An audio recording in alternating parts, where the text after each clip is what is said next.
Any other questions? We will move to the next presentation. And this is Molnupiravir compared to nirmatrelvir, ritonavir for COVID-19 in high-risk patients with hematological malignancy in Europe, a matched paired analysis from the EPICOVIDEHA registry, and it will be presented by Jon Salmanton-García. Thank you.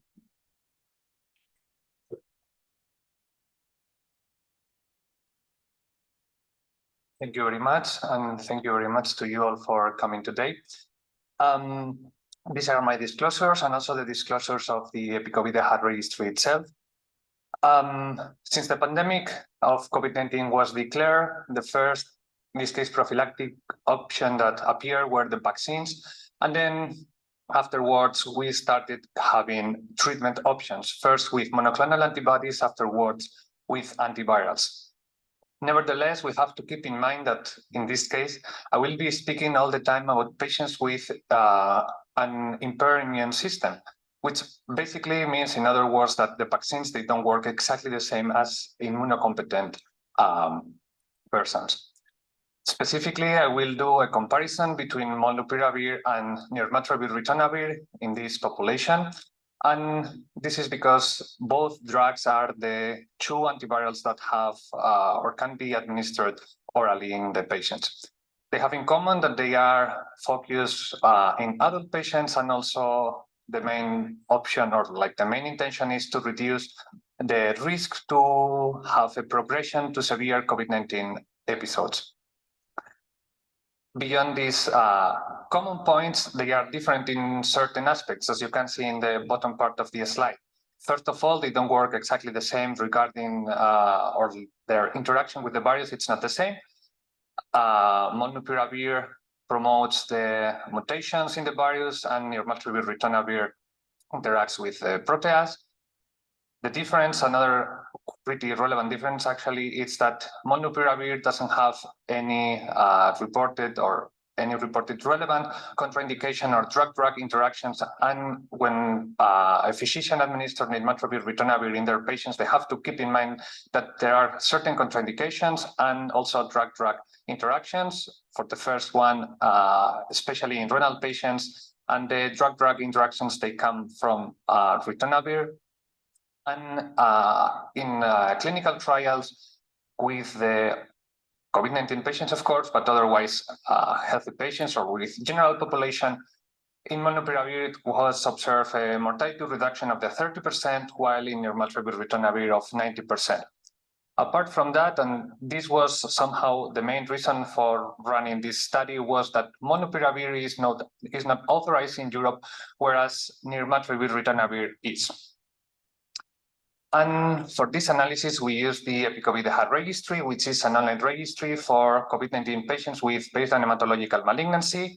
In every case, they have to be adults, and they must have an active malignancy within the 5 last years before COVID-19. Beyond that, the COVID-19 diagnosis must be laboratory-based, so either with PCR or with a positive antigen test.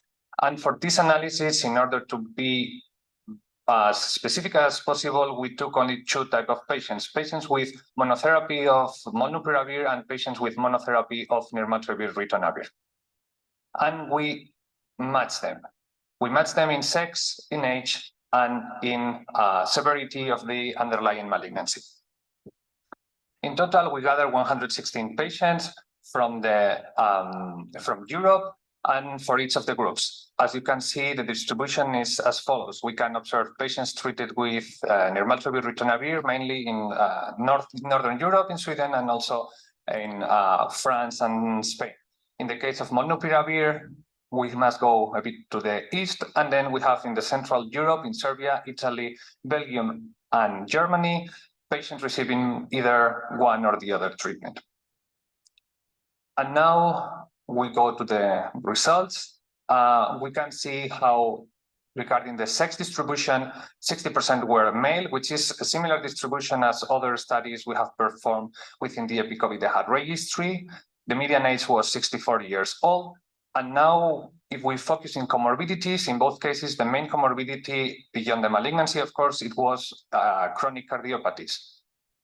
And there was no statistically significant differences in any of the other ones, except in one, in renal impairment. We have to keep in mind, as I mentioned at the beginning, that nirmatrelvir ritonavir is not or is contraindicated in or well, not really contraindicated, but if you administer it in patients with renal dysfunction, you have to be especially cautious. Regarding the baseline malignancy, we had also differences. Patients with molnupiravir were more frequently having leukemia, while patients with nirmatrelvir ritonavir were more frequently plasma cell disorders.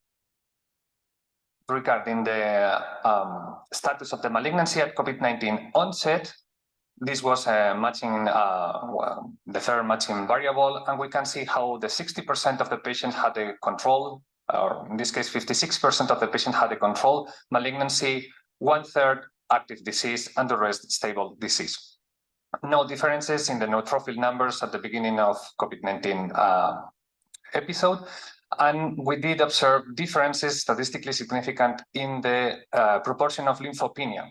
Patients with molnupiravir were more frequently leukopenic as compared to patients with nirmatrelvir ritonavir. And we have to keep in mind, regarding the previous slide, that patients with molnupiravir were more frequently having leukemias.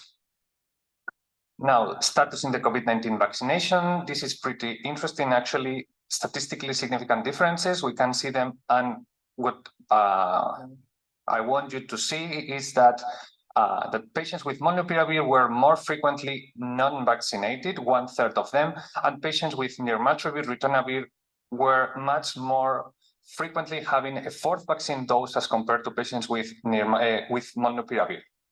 Regarding COVID-19 severity, no big differences. And here we come to the answer to our two main goals, the hospitalization and the mortality. Hospital admission was not one of the matching criteria. And as you can see in the results, in the p-value, this was 1, which basically means that there was no statistical association at all. I mean, like the proportion of hospital admission and patients staying at home, it was exactly the same in both treatment groups. We can see that there is a bit of a larger number of patients in molnupiravir that had to be admitted in the ICU, but this was not statistically significant. And regarding the outcome, the same thing. No statistically significant differences in different time points. Day 30 since COVID-19 diagnosis, day 60, day 90, and the last day of follow-up for the respective patient. If we want to see in this case, the survival probability, but in a graphic way, we observe the same thing. No statistically significant differences in the survival probability between patients that receive molnupiravir as compared to patients receiving nirmatrelvir ritonavir. On day 30, day 60, day 90, and neither in the last day of follow-up. And with this that I have said, we can draw two conclusions. The first one is that patients with baseline haematological malignancies at high risk for COVID-19 can benefit from the administration and, of course, the reception of molnupiravir. And the second one is that this can be specifically true for two patients, so for two types of patients, patients with renal dysfunctions and patients receiving a concomitant drug, such as an immunosuppressive, because in molnupiravir, no contraindications have been reported. Thank you very much. And yeah, especially to all the EPICOVIDEHA contributors.